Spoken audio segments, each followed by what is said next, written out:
Kia ora everyone, welcome back to our next edition of Econ Talks. Gareth, we've seen the government announce some changes to New Zealand's COVID settings, still in that red traffic light system, but some changes around the venue capacity limits for indoor venues moving up to 200 from 100.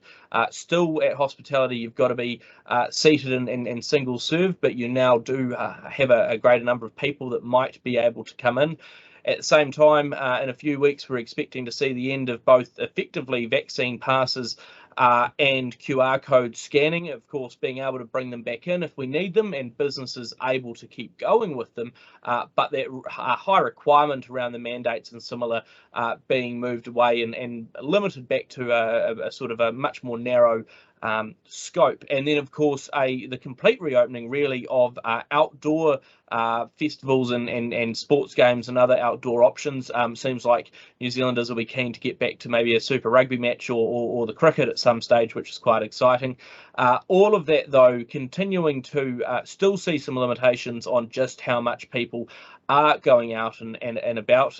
Today's numbers, not necessarily, or today's changes rather, not really readjusting our expectations too much on what happens in the economy. Yes, there's a little bit more around those larger venues and probably particularly the outdoor and events and entertainment space, which is great news as we look to reopen the borders a bit more and bring in tourists and similar. But still, you've got those other limitations, those other sort of more gloomy picture that we've seen being painted for households as, a number of factors really conspire to tank the consumer confidence figures to some of their worst, either on record or certainly since the global financial crisis.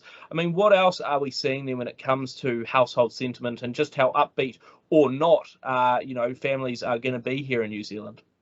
Yeah, I mean, front of mind is the cost of living at the moment for households. We've had petrol prices that have risen substantially, and I know the government's provided a bit of relief there, at least temporarily, with the cut to the fuel excise. But nevertheless, prices are still well up on where they were 3 or 6 months ago. That's taking a lot more money out of household budgets. You've got mortgage rates, which cheapest mortgage rate you can get is now pushing up towards 4%. Remember, it was 2.2% back in the middle of last year. So that again is as those fixed rates roll off for households through the course, generally speaking, of this year, because most people were on 1-year terms or shorter, that is again going to take a whole lot more money out of household budgets as well. And there's other cost increases that households are grappling with in terms of food, that type of thing. So certainly the money that was flowing very freely over the previous couple of years, forced savings during lockdowns and a lot of government stimulus and support for the economy, that is nowhere near as evident. And of course, we're seeing the brunt of that being felt by the sort of events and hospitality at the moment with the restrictions that are there. As those restrictions ease to some extent over coming weeks, it doesn't necessarily mean that it's going to be a great deal better for them, given the sort of sentiment we're seeing from households at the moment and just the risks there are around household spending because of those pressures. I guess for looking forward from here, we are increasingly cautious about where household spending will go and sort of limitations on growth through the course of 2022. Yeah, absolutely. And I mean, basically what we're profiling there, right, is that there are some big headwinds that are coming through. They've already appeared on scene. They're not likely to get any better, but they are likely to continue to get worse in some frames. We've looked as well at some of those figures when it comes to mortgages. Rolling off that 1 year, you're looking at a few extra $1,000s a year on the mortgage. You couple that with the high fuel prices and similar, and it really does start to eat away at your disposable cash. Just as importantly, though, yes, the government has relaxed some of the requirements around our COVID settings, but realistically, there's still, at least in our major urban centres, still a very quiet patch.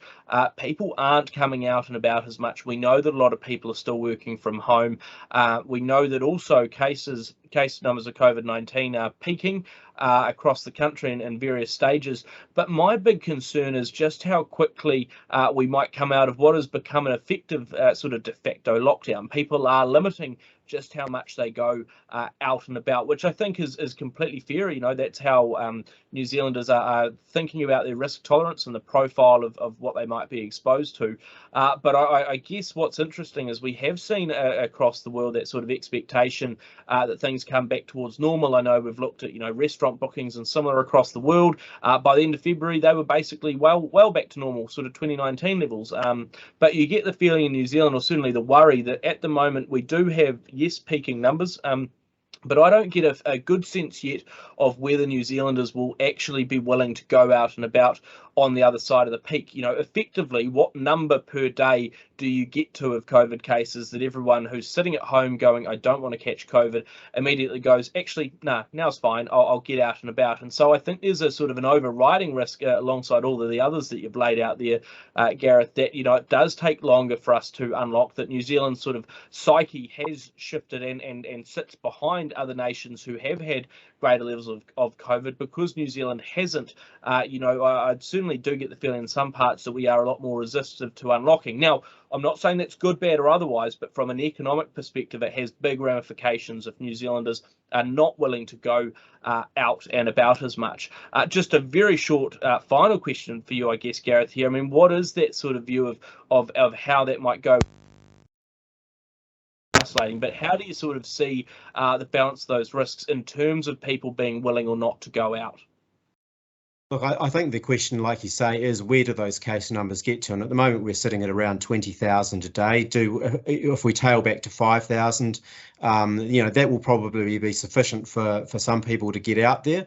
But I think there will still be a proportion of people who, you've had this element of almost fear drummed into you over the last 2 years around COVID, and it's hard to change that mindset.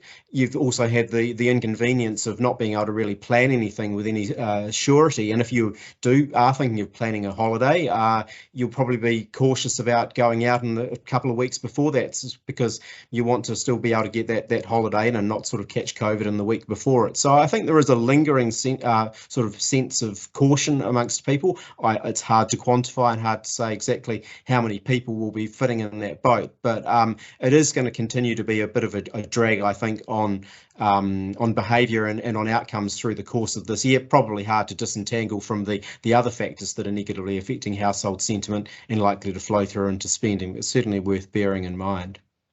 Yeah, and that's a good point, actually. Very much that point of if you're already worried about going out and about, and again, perfectly understandable, you then add on top all of these other challenges that, it's going to cost you more to go and commute into work.